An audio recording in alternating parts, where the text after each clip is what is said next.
Just sit right back and you'll hear a tale of your faithful trip. It started in the firmament, and then we all got tricked. Life was great when we were young, with all the things we believed. Then it all got hard, unbearable, and we know we're being deceived. Forgotten, ignored, secret, and hidden. Topics that talk about how water is knowledge. Now drink from the fountain. Let's pour some on you now. Hello and welcome to the Mundane Show. Today we're going to talk about Brexit. And is that still going on? I thought that was news already. And the EU. We're talking about Britain's exit from the EU currency pool of countries. Deal or no deal when it comes to Brexit, the euro is toast. Markets, however, believe the fantasy of its survival, and as we approach the end of July, the euro clings to support at $1.11, mere pips away from a technical breakdown. That breakdown will trigger a wave of asset liquidation and another round of negative headlines emanating from troubled German banks.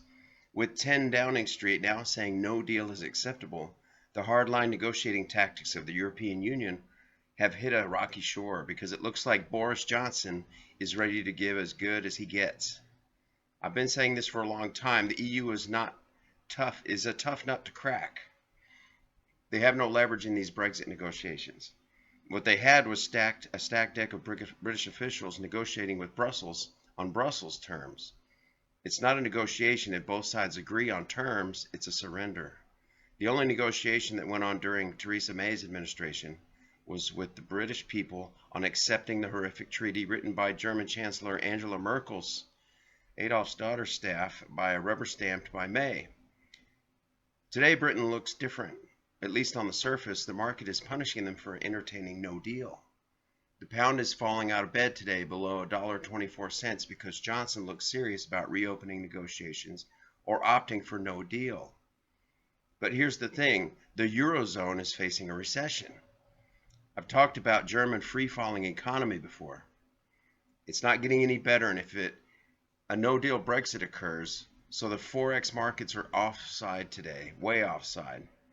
Johnson came out and bypassed the withdrawal treaty completely, saying, let's just move to stage 2 of Brexit, the free trade agreement. See, now when I hear the words free trade agreement, I make a face. I never used to do that. You never would have heard that under Theresa May. That's why the pound is getting crushed today.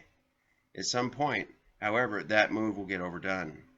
The euro to the Great Britain pound pair is way overbought and was looking toppy before Monday's massacre in the pound. What's clear, however, is that in the short term, the pound will be allowed to collapse to assist the Remain case. As the media focuses on the pound falling, it neglects the pound is now more attractive to U.S. investors. It's making Trump's offer of a free trade deal more attractive to wobbly Tory MPs of the British Parliament. The pound has been overvalued for years thanks to being slave to the Eurozone. President Trump knows this, and this is why he backs Brexit, as well as both Johnson and Nigel Farage. It's also why Trump is going after France for its new taxes on U.S. tech firms. The wine tariff is a political cover. Trump is attacking the French side of the brewing war for control of the EU. France's president, Emmanuel Macron is, while ignoring the rising potential for domestic revolution via the Gilets jaunes, has positioned himself as the de facto leader of the EU as Angela Merkel's political power wanes. And Brexit is the key to this. Macron wants to punish Britain for Brexit. He'd rather a no deal than any concessions. Merkel will countenance a deal rather than lose the UK completely. Mike Shedlock is right. The EU is complacent now about a no deal, but panic will set in soon. No deal Brexit is very much on the table. How would Macron allow a no deal to hurt rival Germany, since Germany's trade deficit with the UK is more important to them than France? I think so. Johnson would be happy to sit down with Trump and cut a free trade deal yesterday, but being in the EU forbids this. And it's France that's the biggest obstacle, regardless, just as it was for any EU-US trade deal. As Martin Armstrong points out today, the restrictions on trade imposed by Brussels are impossible to manage because all 28 members have a say in any trade deal. This is why the trade deal with the USA took so long to start with and it became unworkable. Trump offered a free trade deal with France and was the one screaming the loudest. Germany cannot cut a deal with the USA because of France, and neither could Britain. A breakdown in the euro below $1.11 puts it on the path to its low at $1.03.5. Markets are screaming for the Bank of England to cut rates alongside the Fed on Thursday. You know what this sounds like? There's a term if you go to a bar or place and you meet a bunch of girls, it's called cock blocking, when you meet more than one girl at once, but you choose the one you would like to approach and the others don't let you. That sounds like Germany and France and England with the US trade deal. They're blocking each other. So Europe can't and won't respond to Johnson until the last possible minute. Its hardball tactics on Brexit are all it has. Johnson's initial calls with EU leadership left things exactly as they are. It's clear they hate him. It's also clear the EU still thinks its agents in British Parliament can block Johnson's plans to exit without a deal on October 31st. Those people are now the EU's best hope, but they don't have many, if any, tools left if Johnson is serious about October 31st. The pending election won't stop Brexit. The government won't allow a revocation of Article 50. If it were possible, Theresa May would have done it. All they have is delay and attrition. The road, however, looks like a dead end. Johnson, for his part, is smart in using the Irish backstop as his wedge issue. He's turning it around on the EU, who used it as a cudgel wielded by Theresa May earlier this year to bludgeon Tories, including both Johnson and prominent Brexiteer Jacob Rees-Mogg, into voting for the deal as the threat to Brexit looked existential. Johnson and Rees-Mogg both paid politically for this vote and will continue to do so. While the opinion polls have moved their way in this past week, the situation between the Tories and the Brexit Party is still very fluid. Johnson knows this. Brussels knows this. And if their planned sabotage of Brexit fails over the next 90-plus days, the markets will finally come to terms with it. Farage has played this smartly. As I pointed out last week, handing Johnson the talking points he needs to consolidate power after he delivers Brexit.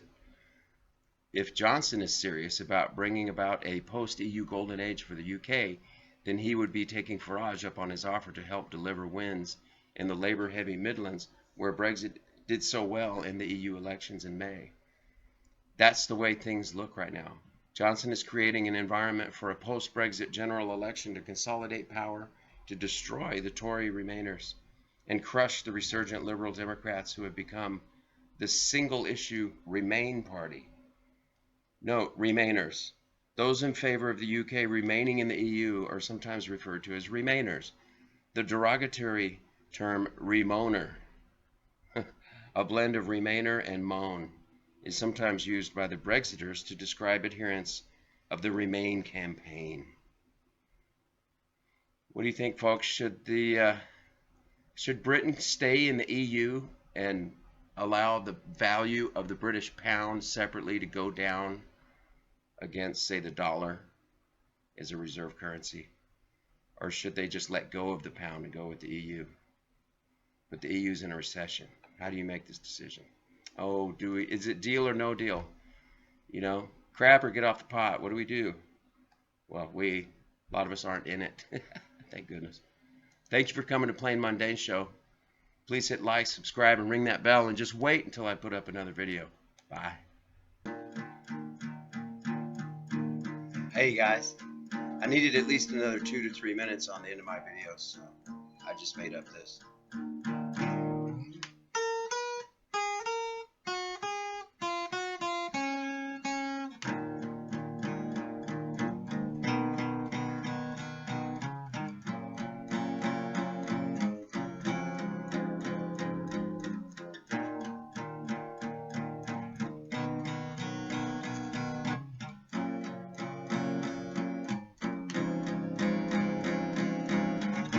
The British pound is falling against the euro and dollar. This makes British Parliament members yell and stand and holler. With Johnson and Macron and Merkel, what the hell? What's the deal? Is there a deal or no deal? Is there a deal or no deal? Is there a deal? Is there a deal or no deal? No deal. Is there a deal? Is there a deal? Is there Brexit? Do we exit? Is there a deal? Deal, deal, deal.